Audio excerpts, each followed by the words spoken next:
है ना, नया ना? ओके, भाग्य है हमारे, आप हमारी क्लास में आ गए फाइनली। चलिए, आज we are going to start with Benami transactions act. Old and new दोनों में है law relating to Benami transactions. मिला? न्यू में लेसन नंबर 10, ओल्ड में 18।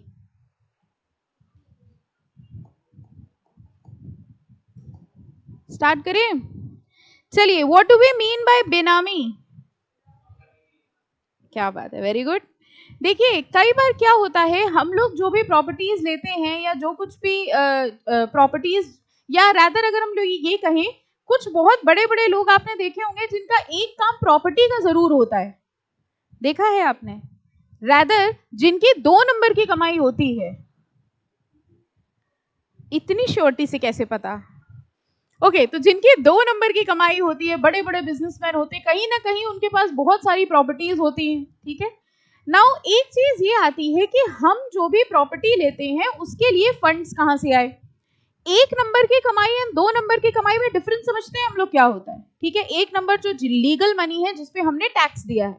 अब मान लीजिए एक गवर्नमेंट एम्प्लॉई है, ठीक है, सरकारी एम्प्लॉई है, तो उसकी सैलरी लिमिटेड है, आपको पता है। ठीक है, मान लीजिए उसकी सैलरी 25,000 पर मंथ है और उसने अभी रिसेंटली 10 करोड़ का बंगला खरीदा है।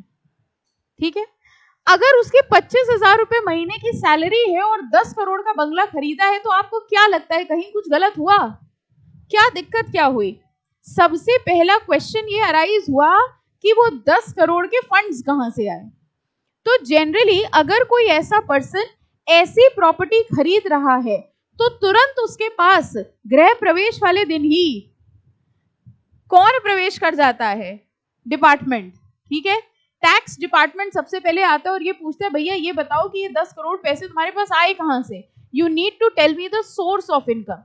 अब जाहिर सी बात है, जो 1 नंबर की कमाई उसकी मिल रही थी, जो उसकी सैलरी से थी, उससे तो वो 10 करोड़ की प्रॉपर्टी खरीद नहीं सकता। जैसे कई बार आपने सुना होगा, बहुत सारे पॉलिटिशियंस होते हैं, अब एज अ पॉलिटिकल पर्सन उनकी सैलरी कम होती है, लेकिन अगर आप उनकी प्रॉपर्टीज देखें, या कई सारे ऐसे बाबा लोग भी होते हैं, है ना, न्यूज में ऐसा निकल के आता है कि उनके पास से इतनी इतनी प्रॉपर्टी निकल के आई। अब they are not earning any income, लेकिन उनके पास इतनी प्रॉपर्टी कहां से आई?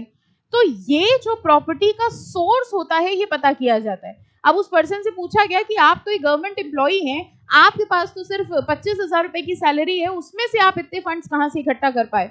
और अगर वो पर्सन लीगल सोर्स नहीं बता पाए, हो सकता है वो पर्सन ये कह दे कि मेरी कोई एंसेस्ट्रल प्रॉपर्टी थी, उसको बेच के पैसा आया, वेल एंड गुड। हो सकता है वो पर्सन ये कह दे कि हमारी कोई लीगल एफडी हमने बहुत साल पहले कराई थी, वो मैच्योर हुई, उससे हमने कराया, वेल एंड गुड। अगर आप सोर्स का एक्सप्लेनेशन दे पा रहे हैं तो जेन्युइन है, लेकिन अगर आप उसका सोर्स नहीं बता पा रहे हैं तो वो इलीगल ट्रांजैक्शन मान लिया जाता है और आपकी वो प्रॉपर्टी क्या कर दी जाती है? जब्त कर ली जाती है। अब इससे बचने का तरीका क्या हुआ? आपको पता है जितने लॉ है हमारे देश में, उससे ज्यादा उससे बचने के तरीके हैं लोगों के पास, है ना? जैसे आपको पता होगा ना कि हेलमेट लगाना जरूरी है, उससे बचने का तरीका भी है आपके पास कि हाँ गली, ये गली गली निकालो, ऐसे सारी गली पता है आपको कहां से निकाला जा सकता है। या हेलमेट को टांग के रखो, टिल रिक्वायर्ड, है ना, एकदम प्रॉपर, एकदम टंगा हुआ है, जैसे ही पुलिस वाला दिखा पहन लिया गया।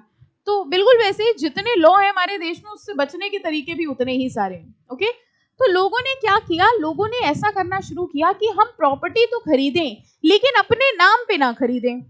अब हमने क्या किया, हम वही गवर्नमेंट एम्प्लॉय जिसकी 25,000 रुपए सैलरी थी पर मंथ की, हमने अपने एक एम्प्लॉय यानी अपने एक नौकर से कहा, वो नौकर कुछ नहीं, रामू, ठीक है, कुछ नहीं पता उसको, बड़ा मासूम सा था, ठीक है, हमने उससे कहा कि एक काम करो, तुम अपना आधार कार्ड बनवा लो, पैन कार्ड बनवा लो। उसने कहा, अरे बाबूजी हमको क्या पता क्या आधार क्या पैन। हमने कहा कोई बात नहीं, तुम अपनी ये चीजें हमको दो, हम तुम्हारा आधार और पैन कार्ड बनवा दे रहे। हमने उसका आधार कार्ड बनवा दिया, पैन कार्ड बनवा दिया। आपको समझ में आया हम क्या करने की कोशिश कर रहे हैं? अब हमने एक वही 10 करोड़ का बंगला खरीदा रामू के नाम पे, और सबसे अच्छी बात ये, रामू को पता ही नहीं चला जीवन भर, वो जरा से सर्वेंट क्वार्टर में कुटिया में रह रहा था। ठीक है, वो 10 करोड़ का बंगला खरीद लिया, उसका ओनर कौन है? रामू। मेरे नजरों में, मेरे रिटर्न में, मेरे टैक्सेशन की चीजों में कोई प्रॉपर्टी नहीं आ रही है, लेकिन उस 10 करोड़ के बंगले का यूज कौन कर रहा है? हम, गवर्नमेंट एम्प्लॉय। यानी अगर आप देखें तो दो लोग आ गए इस ट्रांजैक्शन में, एक वो रामू काका जिनके नाम पे प्रॉपर्टी खरीदी गई है, जिनको पता भी नहीं है, ठीक है, और दूसरे हम जो उस प्रॉपर्टी का फायदा भी उठा रहे हैं और पैसा भी मेरा ही लगा है, लेकिन अगर रिकॉर्ड्स में देखा जाए तो वो प्रॉपर्टी मेरे नाम पे रजिस्टर्ड नहीं है। ऐसे ट्रांजैक्शंस को बेनामी ट्रांजैक्शंस कहा जाता है। बेनामी इसलिए कहा जाता है क्योंकि देखा जाए जो ट्रांजैक्शन हुआ है वो जिसके नाम पे हुआ है वो पर्सन उस प्रॉपर्टी का ओनर नहीं है, ठीक है। अब यहां पर आपके दिमाग में एक बात और आ रही होगी, क्या कुछ आ रहा है दिमाग में? नहीं आ रहा तो छोड़ो फिर। एग्जैक्टली अब पकड़ा किसको जाएगा? रामू काका से भी तो पूछा जाएगा तुम्हारी सोर्स ऑफ इनकम क्या है, यस और नो। रामू काका को पकड़ा गया कि रामू काका के नाम पे 10 करोड़ का बंगला रजिस्टर्ड है, ठीक है। रामू काका को बुलाया गया, भैया 10 करोड़ का बंगला रजिस्टर्ड है। सबसे पहले रामू काका ने कहा अच्छा सही बताओ, हमको तो पता ही नहीं था। Now two things happen. सबसे पहली चीज, या तो ये जो पर्सन है ना जिसके नाम पे प्रॉपर्टी खरीदी गई है, इसको कहा जाता है बेनामीदार। बेनामीदार मतलब ये वो पर्सन है जिसके नाम पे तो प्रॉपर्टी है लेकिन वो उसको यूज नहीं कर रहा है, ना ही उसका पैसा लगा हुआ है। और हम जिसका पैसा लगा है प्रॉपर्टी पे और जो वो प्रॉपर्टी यूज कर रहा है उसको कहा जाता है बेनिफिशियल ओनर। यानी इस ट्रांजैक्शन में दो पार्टीज हो गए, एक बेनामीदार और एक बेनिफिशियल ओनर। बेनिफिशियल ओनर वो है जिसका पैसा लगा है और जो प्रॉपर्टी को यूज कर रहा है, बेनिफिट्स ले रहा है। और बेनामीदार वो पर्सन हुआ जिसके नाम पे प्रॉपर्टी ली गई है, जिसके फंड्स नहीं लगे हुए हैं, ठीक है। अब जब रामू काका को पकड़ा गया तो दो चीजें हो सकती हैं। सबसे पहली चीज, रामू काका डिनाई कर देंगे कि हमको पता ही नहीं है कि ऐसा कोई ट्रांजैक्शन हुआ है। जेन्युइनली अगर रामू काका को पता ही नहीं है कि उनके नाम पे कोई ट्रांजैक्शन हुआ है तो वो डिनाई कर देंगे कि हमको नहीं पता ये बंगला मेरा है। ऐसे केस में ट्रू ओनर को ढूंढा जाएगा, अगर मिल गया तो एक्शन होगा, ठीक है। और दूसरी सिचुएशन ये होती है जब रामू काका एक्सेप्ट कर लें कि हाँ हमारे मालिक ने ट्रांजैक्शन किया था हमारा नाम लेके, तब इमीडिएटली किसको पकड़ लिया जाएगा? बेनिफिशियल ओनर को। यानी एक स्टेप होता है सिर्फ बचने का, क्योंकि नॉर्मली भी आप समझिए रामू काका के ऊपर जल्दी किसी को शक ही नहीं होगा। आप सोच के देखिए, इनकम टैक्स डिपार्टमेंट के रामू काका को पकड़ने के लिए बैठा हुआ है। अभी रिसेंटली एक न्यूज भी आई थी, उसमें कुछ ऐसे ही हुआ था। एक पर्सन था, वो अनएम्प्लॉयड था, ठीक है, नौकरी नहीं थी उस बेचारे के पास, और अचानक से जीएसटी डिपार्टमेंट ने उसके ऊपर रेड डाल दी कि तुम्हारा बहुत सारा करोड़ों का जीएसटी बकाया है। वो कह रहा हमारे पास जॉब नहीं है, हमारे घर में खाने को पैसा नहीं, आप कह रहे हो हमारा जीएसटी बकाया है, कहाँ का बकाया है? इसका मतलब समझे क्या हुआ होगा? किसी ने उसके डिटेल्स यूज करके ट्रांजैक्शन किया होगा। तो आपके लिए ये चैप्टर बड़ा इंपॉर्टेंट इसलिए है, एक तो ऐसा सीएस इंपॉर्टेंट है कि भाई पकड़ना है। अच्छा, आपको ये समझ में आया, समझ गए क्यों इंपॉर्टेंट है, कि जो 2 नंबर का हम कमाएंगे है ना, वो रामू काका के नाम पे ले लेंगे। अब आज ही से आप एक रामू काका ढूंढना शुरू करेंगे, है ना। एनीवेज, आपके लिए जरूरी इसलिए है कि हम लोग की एक जो आदत है कि हम लोग अपनी आईडी को बड़ी लूजली यूज करते हैं। आईडी समझ के, अपना आधार, अपना पैन, कोई भी आपसे आपका आधार मांगता है, पैन कार्ड मांगता है, आप तुरंत दे देते हैं, फोटो कॉपी करवा लेते हैं। कई बार इवन आप फोटो कॉपी करवाते हैं तो आप उसके यहाँ कॉपी छोड़ भी आते हैं। जैसे आपने कहा हमारे आधार कार्ड की फोटो कॉपी कर दो, ठीक है, उसने फोटो कॉपी करी, उसने 2 कॉपीज कर ली, एक आप ले आए, या कॉपी कुछ गड़बड़ निकल गई, ठीक है, और उसने अपने पास रख ली, या आपने कहीं पर भी किसी भी डॉक्यूमेंट में आप देखिए कुछ भी, इवन आई थिंक आप सिम खरीदते हैं तो भी आपके डॉक्यूमेंट्स लगते हैं, राइट। कोई भी ट्रांजैक्शन आप करते हैं आपके डॉक्यूमेंट्स लगते हैं और डॉक्यूमेंट के साथ आपके डिटेल्स उसके पास जाते हैं। आपका पैन नंबर और आपका आधार नंबर यूज करके कोई भी आपको रामू काका बना सकता है। समझ में आया? अब आपको ये समझ में आया, अच्छा इसका मतलब कोई करोड़ों का बंगला मेरा भी होगा, है ना। उल्टा ही समझ में आता है हमेशा। So the thing is that ऐसे ट्रांजैक्शन से लोग अपनी 2 नंबर की कमाई को छिपाने की कोशिश करते हैं, उन प्रॉपर्टीज को छुपाने की कोशिश करते हैं जो एक्चुअली उन्होंने अपने पैसे से खरीदी है लेकिन वो अपने नाम पे नहीं खरीद सकते। तभी आप देखिए, अगर आप लोगों ने कभी ध्यान भी दिया हो कि जो लोग परचेजिंग करते हैं, जैसे मान लीजिए हमारा खुद का एक घर है, ठीक है, अब हम गवर्नमेंट एम्प्लॉय हैं या मेरी एक फिक्स सैलरी है, अब हम जो दूसरा घर खरीदेंगे वो या तो पर्सन अपनी वाइफ के नाम पे खरीद लेता है, या वो किसी और के नाम पे खरीद लेता है। ये दूसरों के नाम पे क्यों खरीदा जा रहा है? क्योंकि आप अपने नाम पे शो नहीं कर सकते, ठीक है। अब एक रिटायर्ड एम्प्लॉई है, रिटायर्ड गवर्नमेंट एम्प्लॉई है, 5,000 रुपए पेंशन है उसकी और 5 घर है उसके, ठीक है। 5,000 पेंशन में 5 बंगले हैं उसके। अब आप सोच सकते हैं कि वो पैसा कहां से आ रहा है। अगर उसने दिखा दिया कि हमारी 5,000 रुपए पेंशन है और बंगले हमारे पास 5 हैं, तो इनकम टैक्स डिपार्टमेंट उस दिन का लंच और डिनर उसी घर में करेगा, ठीक है। तो शो तो आप कुछ कर नहीं सकते। वैसे भी हमारे देश में इनकम टैक्स रिटर्न भरा जाता है। इनकम टैक्स रिटर्न का मतलब समझ गए? आपको अपनी इनकम के बारे में सरकार को बताना है। आपको लगता है इंसान सही बताता होगा? अगर कोई किसी से नॉर्मली भी इनकम पूछ लेना, जब आपकी जॉब लग जाएगी, हम आपसे पूछेंगे तुम्हारी सैलरी कितनी है, वो तक तो झूठ बताओगे। तो अगर आपसे कोई कह रहे फॉर्मली रिटर्न भर के भेजो, तो सब जोड़ घटाना करके रिटर्न फाइल किया जाता है, ये सबको पता है। सिर्फ अगेन वो जो गवर्नमेंट एम्प्लॉइज है उनकी सही जाती है। पता है क्यों? उन्हीं कोई दिक्कत होती है। उनकी सही इसलिए जाती है क्योंकि उनकी टैली हो जाती है ना गवर्नमेंट से। आप प्राइवेट किसी कंपनी में जॉब कर रहे हैं, वहां से आपको सैलरी मिल रही है, वो तो टैली नहीं हो सकती। लेकिन गवर्नमेंट एम्प्लॉय है, गवर्नमेंट रिकॉर्ड्स तो टैली हो जाते हैं। उन्होंने कहा कि उन्होंने इतना दिया, आप उन्होंने कहा हमने 20,000 रुपए पर मंथ दिया, आप अपनी इनकम टैक्स में दिखा सकते हैं रिटर्न में हमने तो 5 करोड़ लिया। नो, टैली हो जाता है वो, ठीक है। तो सैलरीड पर्सन जो है उसका श्योर शॉट होता है। बिजनेस वाले जो होते हैं ना, उनकी इनकम को आइडेंटिफाई करना थोड़ा डिफिकल्ट होता है। हमें तो लगता है, आपको पता है सबसे ज्यादा अर्निंग बिना किसी टैक्स के किसकी होती है? ये जो समोसे वाले होते हैं, बताशे वाले होते हैं, कोई अकाउंटेबिलिटी नहीं है। बिल देता है वो आपको, आप समोसा लेने जाते, बिल देता, कितने समोसे बनाता होगा सोच लो दिन भर में। अगर आप उसकी इनकम कैलकुलेट करने की सोचे ना, आपसे ज्यादा निकलेगी, सीएस से ज्यादा इनकम निकल आएगी। और उसकी हालत देख लो कैसे खड़ा रहता है बनियान पहन के। हाँ, एक्चुअली उनसे कभी आप बात करिए तो एक बार आई हर्ड कि वो बात करे, अभी बच्चा बस लंदन में है, बच्ची और लड़की ऑस्ट्रेलिया में पढ़ने गई है, लड़का बेच रहा समोसे। हाँ, दिस इज द रियलिटी।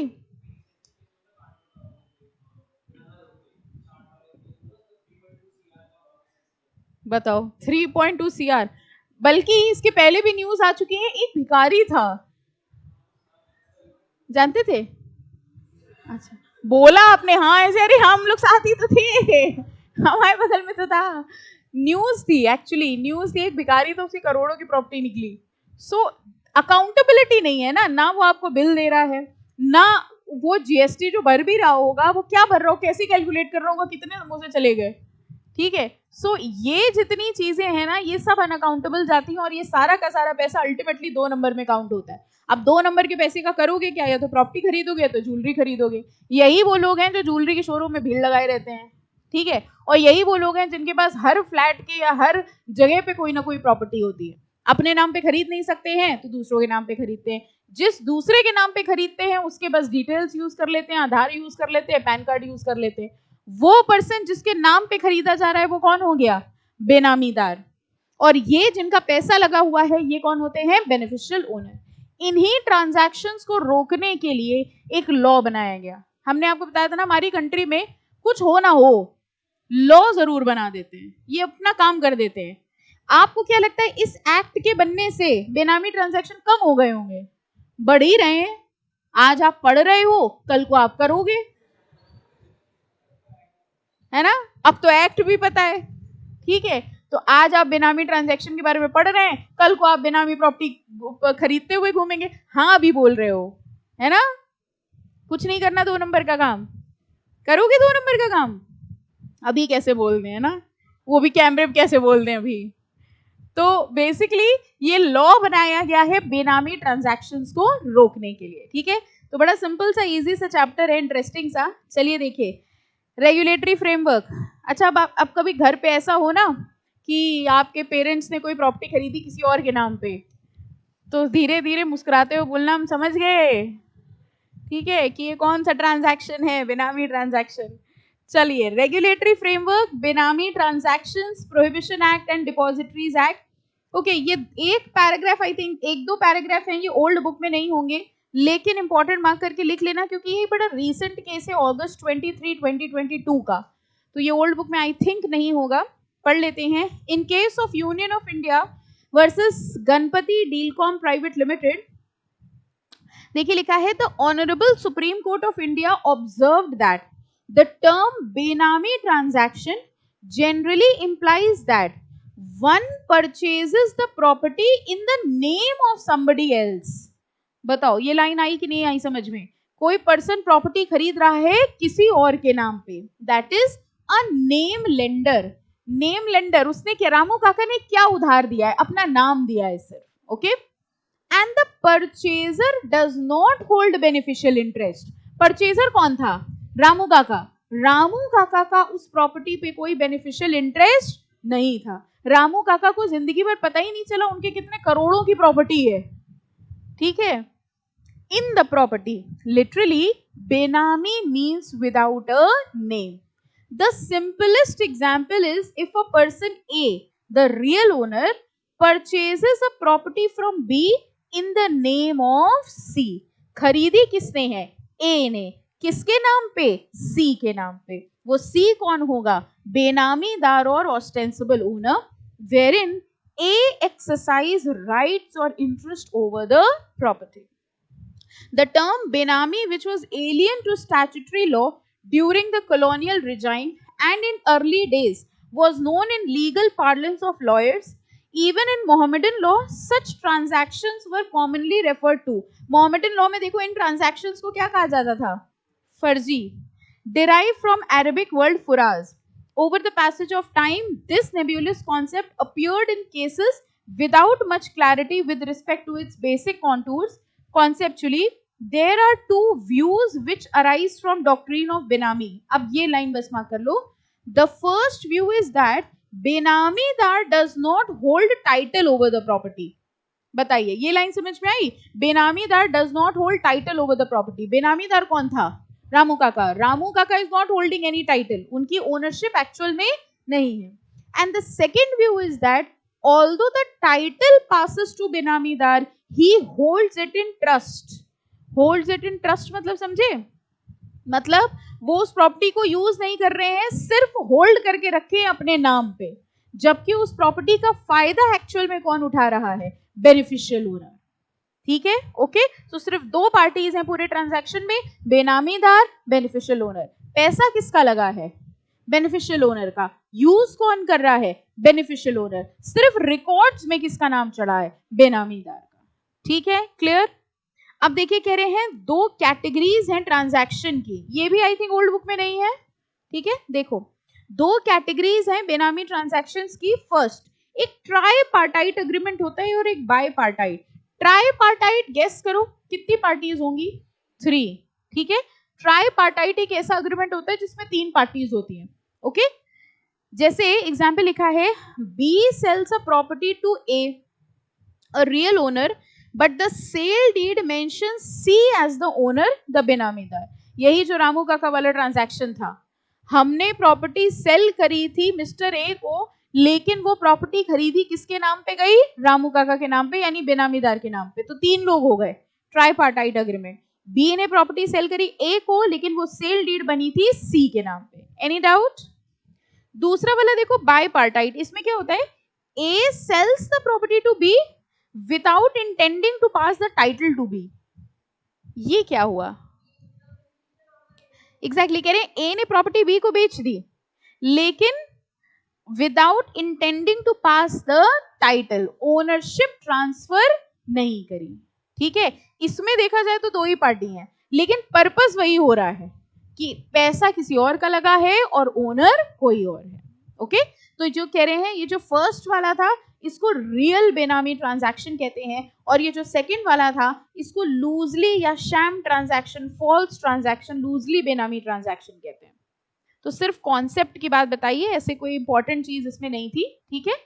अब देखो यहां से आई थिंक ओल्ड में भी होगा, दो benami transaction has been on the statute book since more than 28 years. ये ओरिजिनली एक्ट सोचो 1988 में बना था। आपको नहीं लगता 1988 में एक्ट तो बन गया था, लेकिन तब से तो बेनामी ट्रांजैक्शन और बढ़ गए, ठीक है, कम कहां हुए एक्ट बनने के बाद भी। तो ये कह रहे हैं ये एक्ट 1988 में बन जरूर गया था, लेकिन इससे कुछ इफेक्ट नहीं हो पा रहा था, तो इसको अमेंड किया गया और प्रोहिबिशन अमेंडमेंट एक्ट 2016 में डाला गया। अब यहां से इंपॉर्टेंट मार्क करेंगे हम लोग, The amended law empowers the specified authorities to provisionally attach benami property. What do we mean by attachment? Attachment का क्या मतलब हुआ? आपको तो पता होगा अटैचमेंट का मतलब, नॉर्मल बताओ अटैचमेंट, लो वो की कहाँ बात है। हाँ, अटैचमेंट मीन्स आप समझ गए, आपकी स्माइल बता रही है आप समझ गए, ठीक है। लेकिन लॉ में अटैचमेंट का मतलब वो अटैचमेंट नहीं होता जो आपको हो जाता है, ठीक है। लॉ में अटैचमेंट का मतलब होता है जब्त करना या सील करना, ओके। तो हम लोग कहते हैं गवर्नमेंट ने प्रॉपर्टी अटैच कर ली, अटैच मतलब सीज कर ली, okay. The amended law empowers the specific authority to provisionally attach बेनामी प्रॉपर्टी। सबसे पहले बताओ, बेनामी प्रॉपर्टी जैसे ही सामने आएगी सबसे पहले क्या हो जाएगा? अटैचमेंट, यानी सीज कर ली जाएगी। Which can eventually be confiscated। दो शब्द हैं, कह रहे हैं पहले हम अटैच करेंगे फिर कॉन्फिस्केट कर लेंगे। हमने आपको बताया था ये दो वर्ड्स हैं, ठीक है। एक होता है सीजर और एक होता है कॉन्फिस्केशन, इनमें फर्क समझो। जैसे ही हमने देखा आपकी प्रॉपर्टी बेनामी प्रॉपर्टी है, उसको सबसे पहले अटैच या सील कर दिया गया। सील का मतलब या सीज का मतलब ये होता है कि हमने उसमें आपका यूज खत्म कर दिया, यानी अब आप उसको फिलहाल यूज नहीं कर सकते, ओनर अभी भी आप ही हैं, ठीक है। अब उस प्रॉपर्टी का होगा एडजुडिकेशन। एडजुडिकेशन मतलब आप कोर्ट में जाएगा या ऑफिसर के पास जाएगा और ये डिसाइड होगा कि क्या एक्चुअली में ये प्रॉपर्टी बेनामी प्रॉपर्टी है। अगर वो प्रॉपर्टी बेनामी प्रॉपर्टी घोषित हो जाती है, अब उसकी ओनरशिप आपके पास से ट्रांसफर होकर सरकार के पास चली जाती है। This is known as confiscation, ठीक है। तो एक तरह से देखा जाए दोनों स्टेप्स हैं। बताओ पहले क्या होता होगा? सीजर या अटैचमेंट, और फिर क्या होता है? Confiscation, okay. तो ये कह रहे हैं जैसे ही बेनामी प्रॉपर्टी मिलेगी सबसे पहले उसको हम प्रोविजनली अटैच कर लेंगे, फिर हम उसको कॉन्फिस्केट कर लेंगे। बिसाइड, आगे देखिए, if a person is found guilty of offence of बेनामी ट्रांजैक्शन, अगर आप बेनामी ट्रांजैक्शन में इन्वॉल्व थे, he shall be punishable with rigorous imprisonment for a term not less than 1 year, कम से कम 1 साल की सजा, विच में एक्सटेंड टू 7 ईयर्स, कम से कम 1 साल, ज्यादा से ज्यादा 7 साल। आगे लिखा है shall also be liable to a fine which may extend to 25% of the fair market value of the property. मतलब समझ गए, उस प्रॉपर्टी की जितनी मार्केट वैल्यू है, मार्केट वैल्यू क्या हो गया कि वो प्रॉपर्टी अगर आज आप मार्केट में बेचें तो जितने रुपए की बिके, ठीक है, उसका 25% आपको देना पड़ेगा पेनाल्टी के तौर पर। तो ये पढ़ के आपको कैसा लग रहा है? करोगे बेनामी ट्रांजैक्शन? करवाओगे किसी का? अपने क्लाइंट को करवाना भी नहीं, ठीक है, ओके। तो अगर प्रॉपर्टी खरीदनी है तो अपने हार्ड अर्न्ड मनी से खरीदिएगा। 2 नंबर के पैसे से आप प्रॉपर्टी नहीं खरीदेंगे। 2 नंबर का पैसा कमाएंगे? सच सच बताओ, कोई अगर काले रंग का बैग लेकर आएगा पैसों से भरा हुआ, तो आप लेंगे कि नहीं लेंगे? लेंगे? नहीं लेंगे, हाँ हाँ हाँ, ये सही, नहीं लेंगे, ठीक है, नहीं लेना, बिल्कुल नहीं लेना। आपका जो प्रोफेशन है उसके हिसाब से कोई भी गलत काम नहीं करना है। शक्लें आप लोग की इस टाइम इतना कुछ कह रही हैं कि वो तो वक्त ही बताएगा। चलो, तो आई थिंक चीजें हम लोग समझ गए। सबसे पहले अटैचमेंट होगा, फिर वो प्रॉपर्टी कॉन्फिस्केट होगी, उसके अलावा इम्प्रिजनमेंट होगी कम से कम 1 ईयर और ज्यादा से ज्यादा 7 ईयर्स, एंड उसके ऊपर फाइन लगेगा कितना? 25%, ठीक है। Preamble of the act says, कह रहे हैं इस एक्ट का जो प्रियम्बल है, जो प्रीफेस है, उसमें लिखा हुआ है द एक्ट टू प्रोहिबिट बेनामी transactions and the right to recover property held बेनामी and for matters connected therewith and incidental thereto। ये एक्ट बनाया गया है बेनामी ट्रांजैक्शंस को रोकने के लिए, और अगर कोई बेनामी प्रॉपर्टी होती है तो उसको रिकवर करने के लिए।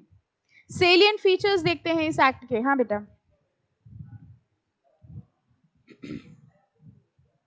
मतलब ये वाली जो बेनामी प्रॉपर्टी होती है, हाँ, बेची क्या जाती है? गवर्नमेंट जब्त कर लेती है, ठीक है। फिर गवर्नमेंट जब्त करके करेगी क्या? मार्केट में उसको निकालेगी।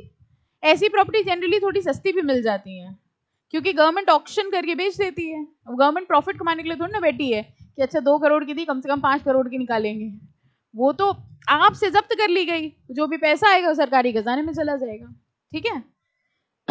सेलिएंट फीचर्स ऑफ बेनामी ट्रांजैक्शन, लेकिन पता है रियलिटी क्या है, बहुत कम पकड़ी जाती है ऐसी प्रॉपर्टी। आप रियलिटी में देखिए होती बहुत है। अपने ही शहर में अगर आप देखेंगे, ज्यादातर प्रॉपर्टी बेनामी होती है कि वो रजिस्टर्ड किसी और के नाम पे ओनर, क्योंकि नॉर्मली हर इंसान की जितनी इनकम है उस हिसाब से देखा जाए तो एक ही प्रॉपर्टी ले ले बहुत बड़ी बात है अपनी लाइफ में। अब 3-4 प्रॉपर्टी वो लेके बैठा हुआ है तो कहीं ना कहीं से 2 नंबर तो है ही, ठीक है। और ज्यादातर जब आप थोड़ा बड़े होंगे और आप ये ट्रांजैक्शंस देखेंगे तो आपको समझ में आएगा कि ज्यादातर properties are in the nature of बेनामी ट्रांजैक्शन, बट पकड़ में कम आती हैं। कहाँ इतना ध्यान जाएगा कि छोटी मोटी प्रॉपर्टी नहीं आती है पकड़ में, ठीक है, बहुत बड़ा ट्रांजैक्शन है तो शायद पकड़ में आ जाए, but the number of transactions of बेनामी ट्रांजैक्शंस इज वेरी हाई, इसीलिए तो आप सीएस बन रहे हैं कि आप पकड़ें, ठीक है। चलो, सेलियंट फीचर्स ऑफ बेनामी ट्रांजैक्शंस एक्ट। फर्स्ट, सबसे पहले ये डिफाइन करेगा कि बेनामी ट्रांजैक्शन क्या है, बेनामी प्रॉपर्टी क्या है, also provide for exclusion and transaction which shall not be constitute बेनामी। कह रहे हैं कि कुछ ऐसी भी प्रॉपर्टीज होती हैं जिनको बेनामी नहीं कहा जाता है, ठीक है, fine.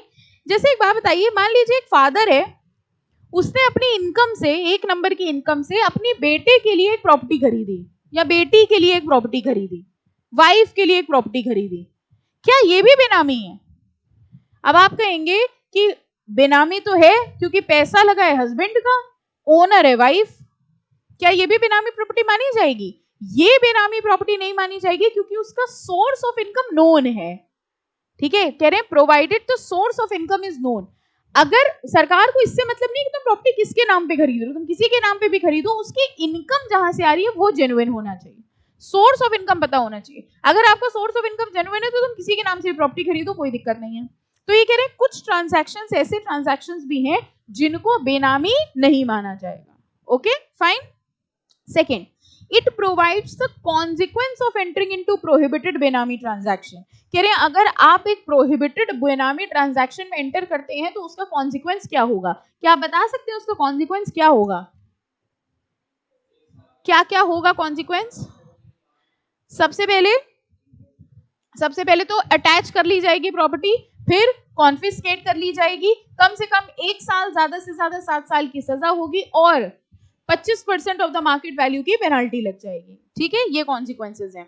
It lays down the procedure for determination and related penal consequences, ये अभी पढ़ लिया हम लोगों ने, पीनल यानी penalty. It also provides that powers of the civil code shall be available to authorities under the said act. Power of civil code shall be available to the authorities का मतलब इस एक्ट के अंदर जो authorities हैं उनको किसकी powers दी गई हैं, किसके बराबर माना गया है? सिविल कोड के बराबर। यानी जो जो काम सिविल कोर्ट कर सकते हैं वो सारे काम इस एक्ट की अथॉरिटीज कर सकती हैं। Miscellaneous provisions have been provided for service of notice, protection of action taken in good faith, ये सब अभी हम लोग एक्ट के अंदर पढ़ेंगे।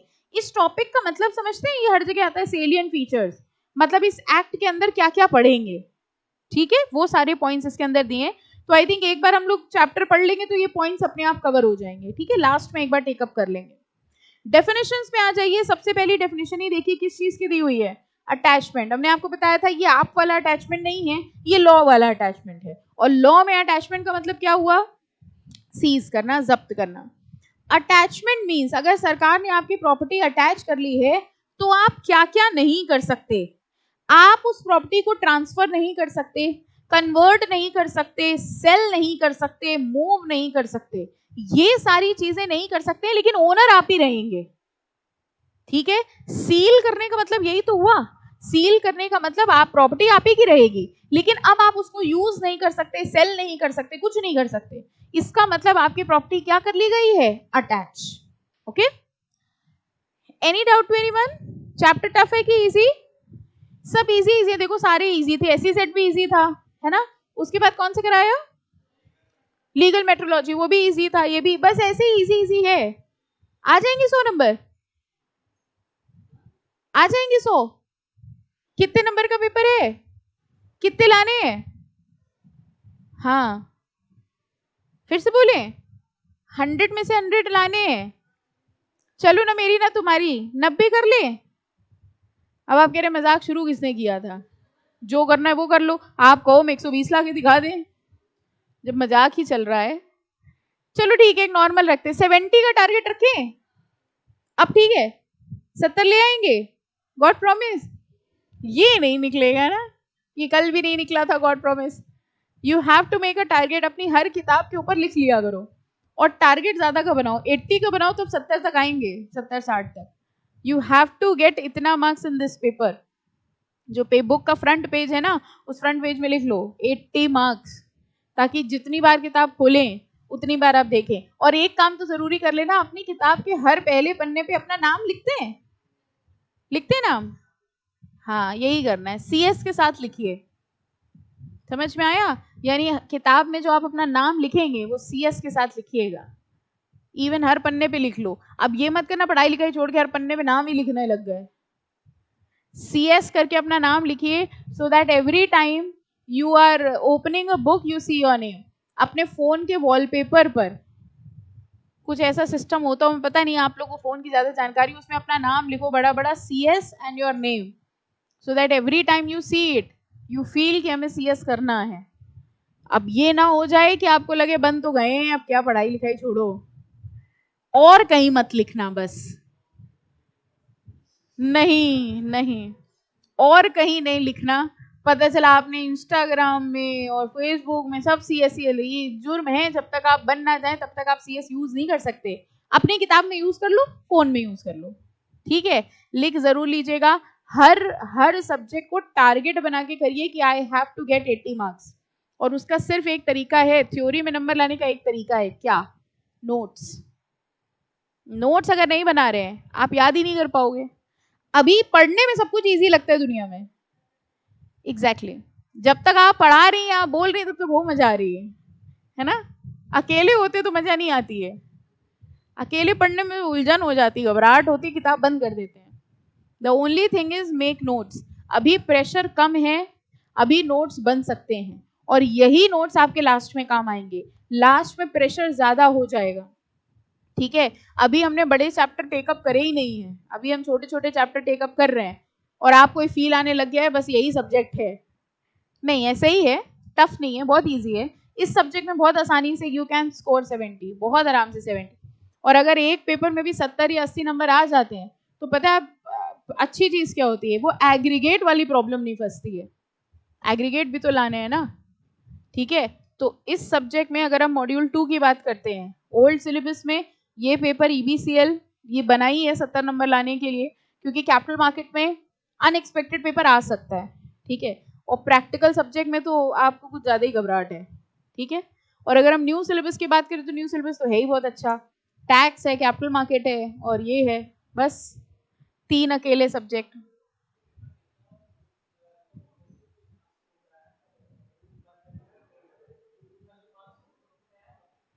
हाँ, अगर बोध दे रहा है तो इसी को तो सेट ऑफ कहते हैं, प्रोवाइडेड इंडिविजुअली 40 हो। जैसे अगर मान लीजिए आपके मॉड्यूल 1 में कुछ ज्यादा मार्क्स आ गए, मॉड्यूल 1 में 4 सब्जेक्ट्स हैं, ठीक है, तो आपके मान लीजिए 200 में की बजाय 250 नंबर आ गए, 200 चाहिए पास होने के लिए, ठीक है, लेकिन आपके 250 आ गए। और मॉड्यूल 2 में आपके इंडिविजुअली तो 40-40 हैं, लेकिन एग्रीगेट नहीं बन पाया, तो वो जो एक्स्ट्रा 50 आए हैं वो 2 में डाल के दोनों पास करा देंगे। यही तो बेनिफिट है बोथ ग्रुप का, तभी तो कहते हैं बोथ ग्रुप दो, देना ही चाहिए बोथ ग्रुप, ठीक है। और अगर आप सिंगल सिंगल देते हैं तो फिर सिंगल के हिसाब से दे दो, preferably you should go for both. आप अपना टारगेट जितना कम करेंगे ना लाइफ में, उतना ही रिलैक्स होते चले जाएंगे। अगर आप सोच लो अपने दिमाग में 7 सब्जेक्ट हैं या 8 सब्जेक्ट हैं, तो you have to go for 8। और अगर आप सोचेंगे 4 हैं तो 4 भी भारी पड़ेंगे, यही 4 नहीं हो पा रहे हैं, सिर्फ एक पेपर दे देते हैं इस बार। तो टारगेट अपना स्ट्रांग बनाइए, हमें दिसंबर में बोथ ग्रुप क्लियर करना है। कितने लोग बोथ ग्रुप दे रहे हैं दिसंबर में? Very good. सिंगल की बोथ? सिंगल 2 1? क्यों 1 2 साथ में, क्या दिक्कत है? At least try. आप लोग सिंगल फर्स्ट निकल गया, हाँ फिर ठीक है, फिर मत देना, अगर निकल गया तो मत देना फर्स्ट। अच्छा हाँ, अवेटेड है रिजल्ट, ओके ओके ओके, तुम्हारा भी तो फर्स्ट का अवेटेड होगा, अच्छा सेकंड ही पढ़ा था, सेकंड पढ़ा था, ओके ओके ओके। तो कोशिश करिए गो फॉर बोथ। न्यू वाले तो बोथ ही देंगे, ओल्ड में तो फिर भी ठीक है, न्यू वाले में 7 सब्जेक्ट हैं, ठीक है। तो ऐसा बिल्कुल भी नहीं करना है कि हम एक एक करके देना, you have only one option, you have to give 7 subjects. Clear? एक कान से सुना दूसरे से निकाल दिया है ना। चलो एनीवेज, बेनामी प्रॉपर्टी की बात करें, Benami property means any property which is subject matter of बेनामी transaction and also includes proceeds from such property. अच्छा, जैसे हमने आपको बताया कि हमने 2 करोड़ का एक बंगला खरीदा, ये बेनामी प्रॉपर्टी थी, पैसा किसी और ने लगाया, ठीक है, और रह कोई और रहा है, दिस इज अ बेनामी प्रॉपर्टी। अब बेनामी प्रॉपर्टी ना रह जाए तो हमने उसको बेच दिया और उसका 2 करोड़ का कैश मेरे पास रखा हुआ है, क्या वो भी बेनामी प्रॉपर्टी है? डेफिनेशन पढ़ के बताओ। मेरा क्वेश्चन समझिए, हमने क्या पूछा। हम आपसे ये कह रहे हैं बेनामी, मेरे पास बेनामी प्रॉपर्टी थी, ठीक है, 2 करोड़ का एक ऐसा बंगला था जो पैसा तो मेरा लगा था लेकिन वो था किसी और के नाम पे। हमको लगा कि इसको बेनामी प्रॉपर्टी ना घोषित कर दिया जाए तो हमने इसको फटाफट बेच दिया और उसका वो 2 करोड़ रुपए कैश के फॉर्म में रख दिया। क्या ये 2 करोड़ भी बेनामी माना जाएगा?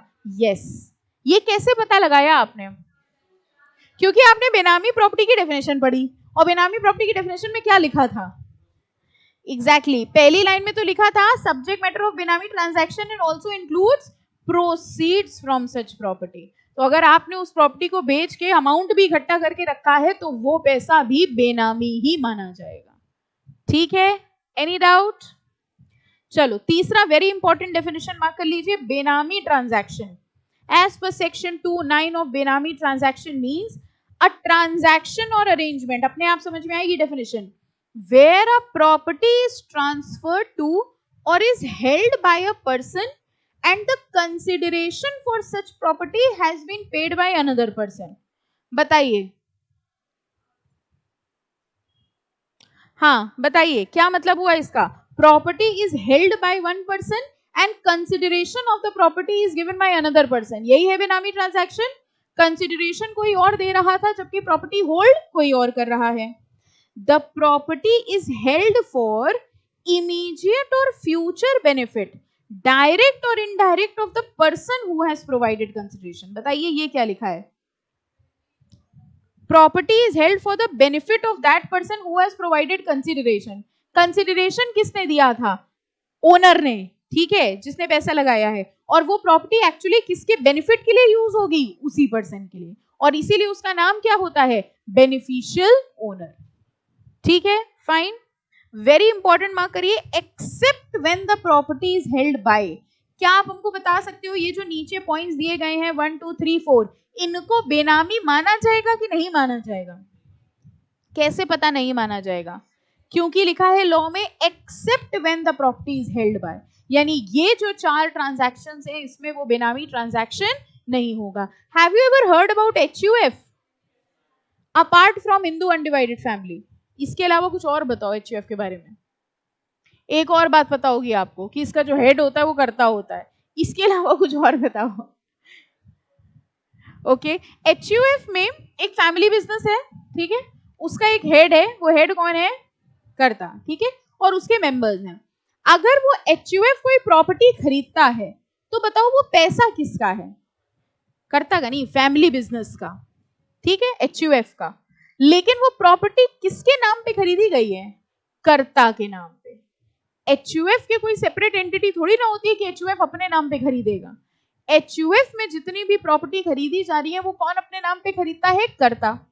अब जरा ट्रांजैक्शन सोचो, पैसा किसी और का लगा है और ओनर कोई और है, तो क्या ये बेनामी ट्रांजैक्शन हुआ? No, this is not considered as a benami transaction. यही है पहला एक्सेप्शन।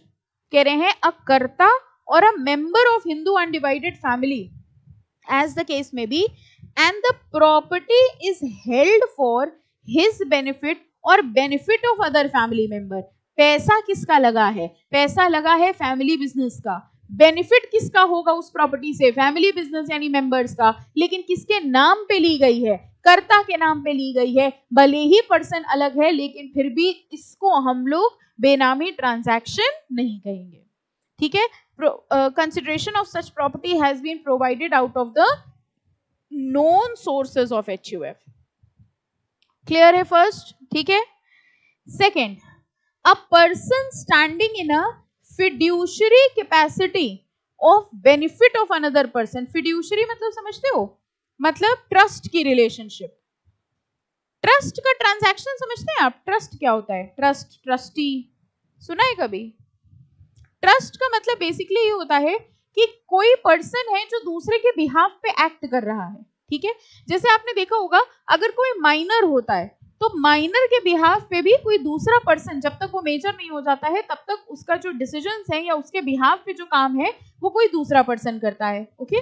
तो यहाँ पर वही उन्हीं लोगों की बात कर रहे हैं। A person standing in a fiduciary capacity for the benefit of another person toward whom he stands in such capacity and includes a trustee, executor, partner, director of a company, depository और participant। ये क्या चीज होती है? ये तो पहली बार सुन रहे हैं। डिपॉजिटरी, कैसे अजीब अजीब से शब्द लिखे हुए हैं। ये कौन होता है डिपॉजिटरी?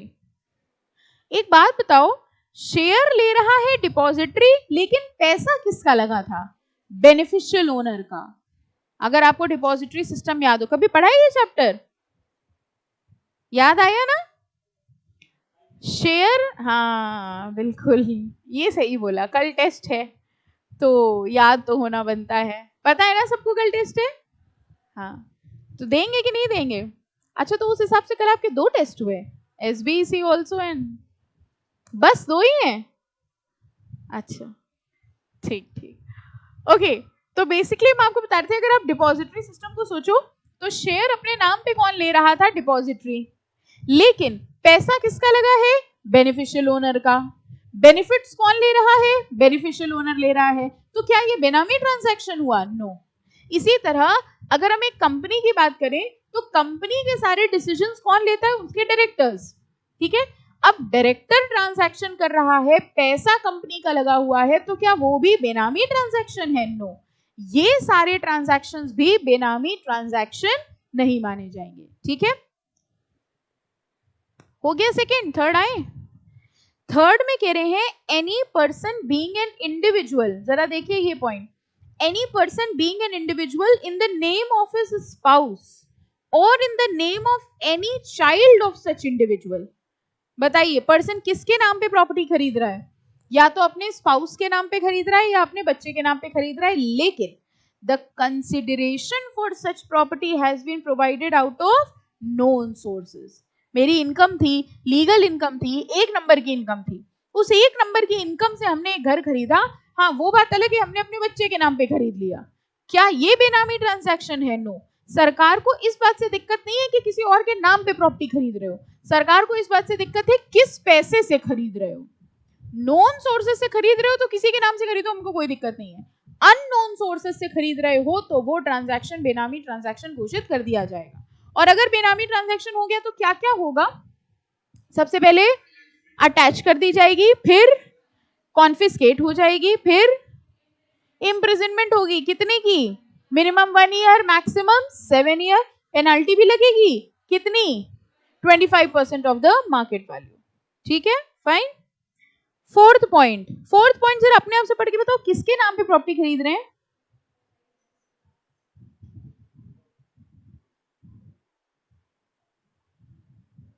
अरे पहली लाइन ही पढ़ के बताओ, किसके नाम पे खरीदे? भाई बहन के नाम पे। कह रहे भाई बहन के नाम पे अगर प्रॉपर्टी खरीदी तो वो भी बेनामी नहीं है। तो थर्ड और फोर्थ में फर्क क्या है? अब आप कहेंगे थर्ड में वो बीवी बच्चे के नाम पे खरीद रहे थे, फोर्थ में भाई बहन के नाम पे, यही फर्क है? नहीं, कोई और भी फर्क है। एग्जैक्टली हाँ, फोर्थ वाले में ध्यान से देखो, एक पॉइंट है।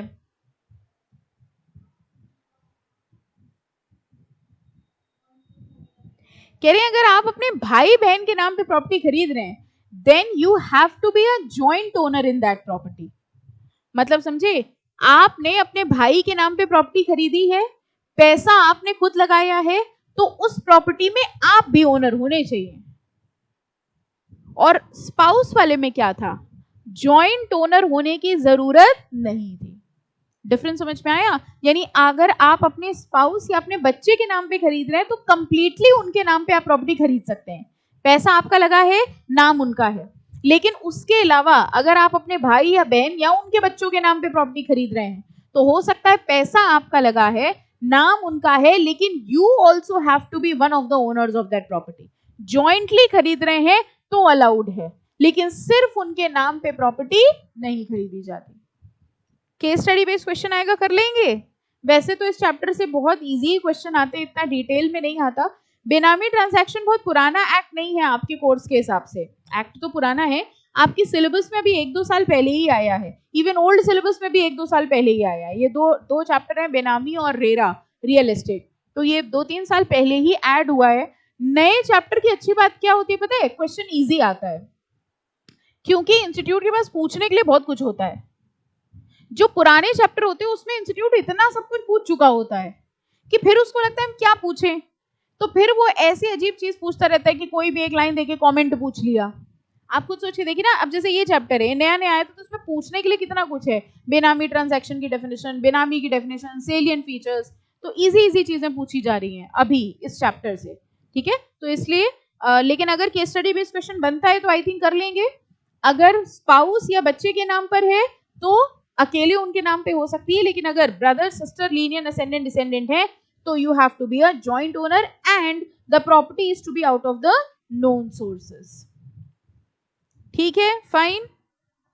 बी पॉइंट, इसका ए पॉइंट कहां था देखो, ये फर्स्ट हम लोग डेफिनेशन किसकी पढ़ रहे थे, बेनामी ट्रांजैक्शन की, जिसका ए पॉइंट था अ ट्रांजैक्शन और अरेंजमेंट जिसमें प्रॉपर्टी किसी और की है और पैसा किसी और का लगा है, वो होते हैं बेनामी ट्रांजैक्शन। अब देखो B point, a transaction or an arrangement in respect of a property carried out or made in a fictitious name. Fictitious name, fictitious person कौन होता है, जो एक्चुअली में एग्जिस्ट नहीं करता। फिक्टिशियस पर्सन एक ऐसा पर्सन होता है हु डज नॉट एग्जिस्ट। तो हमने मान लीजिए प्रॉपर्टी खरीद ली मिस्टर राम के नाम की, और मिस्टर राम नाम का कोई एग्जिस्ट नहीं करता, ऐसे पर्सन के नाम पे अगर कोई प्रॉपर्टी खरीदी गई है तो वो ट्रांजैक्शन भी बेनामी ट्रांजैक्शन माना जाएगा। A transaction or an arrangement in respect of property carried out or made in a fictitious name, for example Mr. X purchases a property in the name of Mr. Y who is non-existent। ठीक है, C point देखो जरा क्या है, a transaction or arrangement in respect of property where owner of the property is not aware of or denies knowledge of such ownership। कुछ याद आया, कौन याद आए, रामू काका। रामू काका को पता ही नहीं था कि उनके नामों पे करोड़ों की पूरा शहर उन्हीं का था, और वो रह रहे थे एक छोटे सी कुटिया में। तो ये कह रहे हैं कि जो ओनर है he is not aware or he denies the knowledge of such ownership. अच्छा एक बात बताओ, प्रैक्टिकली कौन से बेनामी ट्रांजैक्शन को पकड़ना आसान होता है, मतलब जैसे ये ट्रांजैक्शन है, ठीक है, इसमें जो बेनामीदार है उसको पता ही नहीं है कि उसके नाम पे कोई प्रॉपर्टी है, ऐसे ट्रांजैक्शंस में बेनामी ट्रांजैक्शंस को पकड़ना आसान होता है, या जिसमें बेनामीदार को पता होता है वो पकड़ना आसान होता है। आई एम नॉट श्योर आप मेरा क्वेश्चन समझ रहे हो कि नहीं। पहली चीज तो ये बताओ, बेनामी ट्रांजैक्शन पकड़ा किसकी तरफ से जाता है, बेनामीदार को पहले पकड़ा जाएगा कि बेनिफिशियल ओनर को? पकड़ कहां से आएगा ट्रांजैक्शन, बेनामीदार से पकड़ आएगा, बेनिफिशियल ओनर तो पर्दे के पीछे है। पकड़ कैसे आएगा, एक बहुत बड़ा बंगला दिखा, अब डिपार्टमेंट पूछा ये बंगला किसके नाम पे है, सबसे पहले तो कोई ये नहीं पूछता इस बंगले में पैसा किसका लगा है, वो तो सेकंड थिंग आ गई। सबसे पहले देखा जाता है इसका ओनर कौन है, ठीक है। अब बहुत बड़ा बंगला था, इनकम टैक्स डिपार्टमेंट ने पूछा कि इसका ओनर कौन है, किसके नाम पे है ये प्रॉपर्टी, पता चला रामू काका के नाम पे। उन्होंने कहा बुलाओ रामू काका को, रामू काका आए फटे कपड़े पहन के, हाँ भैया बताओ, ठीक है। जैसे ही ऐसा होता है डिपार्टमेंट को क्या समझ में आ जाता है, this is a benami transaction, ठीक। अब सेकंड स्टेप, अब वो रामू काका से पूछते हैं कि आपके नाम पे इतनी प्रॉपर्टी आपको पता है, अगर उन्होंने कह दिया कि हमको पता है तो बेनिफिशियल ओनर को तुरंत पकड़ लिया जाएगा क्योंकि वो बता देंगे। लेकिन अगर रामू काका कहते हैं हमको पता ही नहीं है कि हमारे नाम पे प्रॉपर्टी है, तो बेनिफिशियल ओनर को ढूंढना टफ होता है। जैसे मान लीजिए आपके पास, आप यहाँ बैठे हैं क्लास पढ़ते हैं, ठीक है, यहाँ आते हैं और आपके पास अचानक इनकम टैक्स डिपार्टमेंट का नोटिस आ गया कि आपका जो 10 करोड़ का बंगला है उसका सोर्स ऑफ इनकम बताओ। जब ऐसा होता है ना एकदम जमीन हिल जाती है कि आपका जो 10 करोड़ का बंगला है उसका सोर्स ऑफ इनकम बताओ, आपको पता ही नहीं है आपका 10 करोड़ का बंगला है, ठीक है। अब आपको उठा के ले गए डिपार्टमेंट वाले, आपसे पूछताछ कर रहे हैं, कितनी भी पूछताछ कर ले आप कुछ बता ही नहीं पाओगे, क्यों, आपको पता ही नहीं। और जब तक आप बता नहीं पाओगे तब तक बेनिफिशियल ओनर को पता ही नहीं चलेगा। ठीक है, तो वो ट्रांजैक्शन जिसमें बेनामीदार को पता ही नहीं है उसमें बेनिफिशियल ओनर को ढूंढना थोड़ा डिफिकल्ट होता है। ठीक है, अब सिंपल होता है, मान लीजिए नहीं पता है तो करेगा क्या डिपार्टमेंट, कहेगा ठीक है बंगला बेच दे रहे। अब जिसका पैसा लगा है या तो वो इतना बड़ा आदमी हो कि उसको बिक जाने से भी कोई फर्क नहीं पड़ रहा कि बेच दो, क्या कर सकते हैं, सामने थोड़ी आ जाएंगे, और या तो फिर वो अपने आप बड़बड़ा के सामने आएगा। ठीक है, this is how the actual things work. Okay, तो ये कह रहे हैं हाँ, X is holding a flat in the name, है कोई है बेनाम प्रॉपर्टी आपकी? अच्छा, X is holding a flat in the name of mister Y upon inquiry by authorities and Mr. White denies the ownership of the flat. D, a transaction or an arrangement in respect of a property where person providing the consideration is not traceable. मतलब समझे, A purchased a flat, payment of which was made by an unknown person. आप सोच रहे हैं काश हमारे साथ ऐसा हो जाए, हमने एक घर खरीदा और उसका पैसा दे दिया गया, किसने दे दिया पता ही नहीं, ओनर आप हैं, फ्लैट आपके हाथ में, पैसा आपने नहीं दिया। काश आपके साथ ऐसा हो जाए। नो, ये प्रॉपर्टी कैसी प्रॉपर्टी होगी? बेनामी प्रॉपर्टी। आई होप नाउ बेनामी इज वेरी क्लियर। ठीक है, ओके। एक ये जो एक्सप्लेनेशन लिखा है ये ओल्ड बुक में है, एक्सप्लेनेशन है ना, इसको जरा होमवर्क लिखो, इसमें थोड़ा दिमाग लगा के आना ये क्या कहना चाह रहे हैं। डिस्कस करेंगे हम लोग नेक्स्ट टर्न पे, लेकिन पहले आप अपना दिमाग लगाएंगे इसमें। अब आ जाओ बेनामीदार बेनिफिशियल ओनर, सब पढ़ चुके हैं हम लोग। बेनामीदार कौन हुआ? बेनामीदार मींस, ये एग्जाम में लिख मत आना ब्रैकेट में इंद्रा मुगा का। Benamidar means a person or fictitious person as the case may be in whose name the Benami property is transferred and includes a person who lends his name. ठीक है, और बेनिफिशियल ओनर पढ़िए।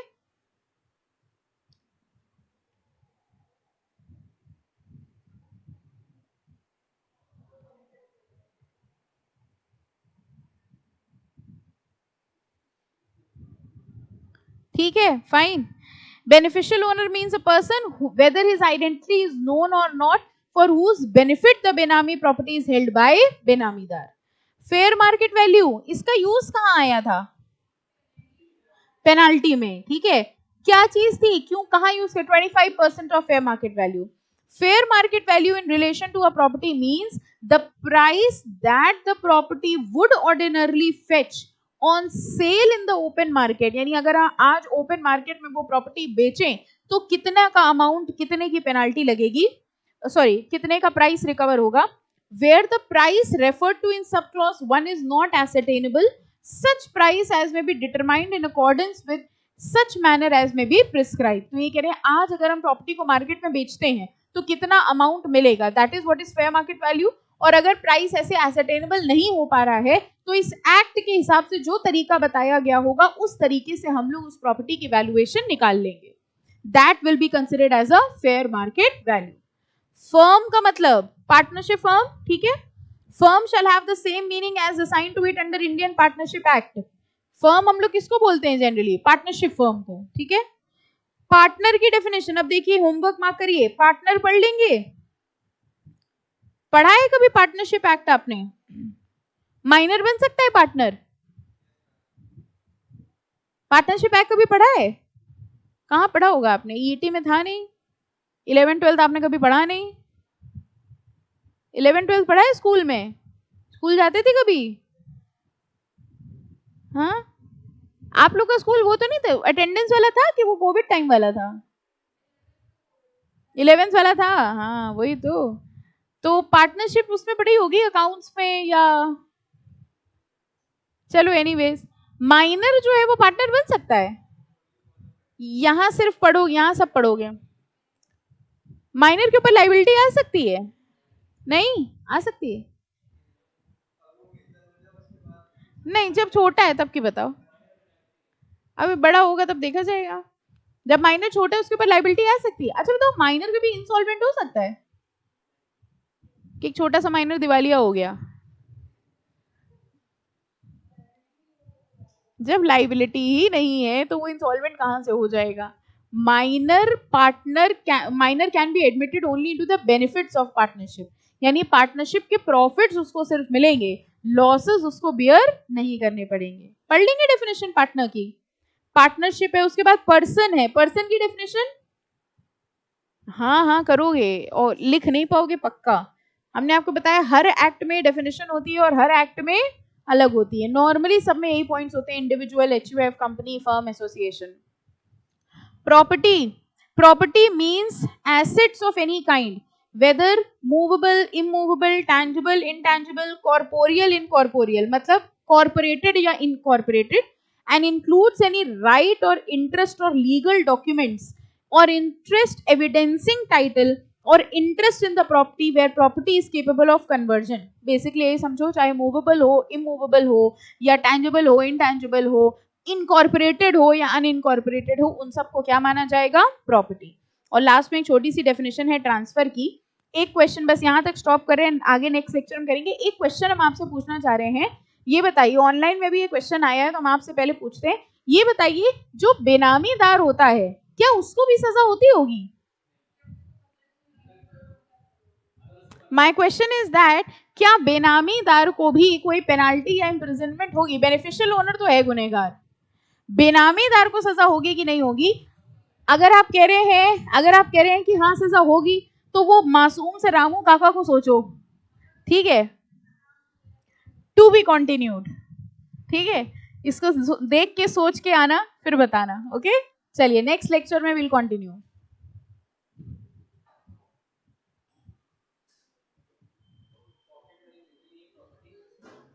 हाँ तभी तो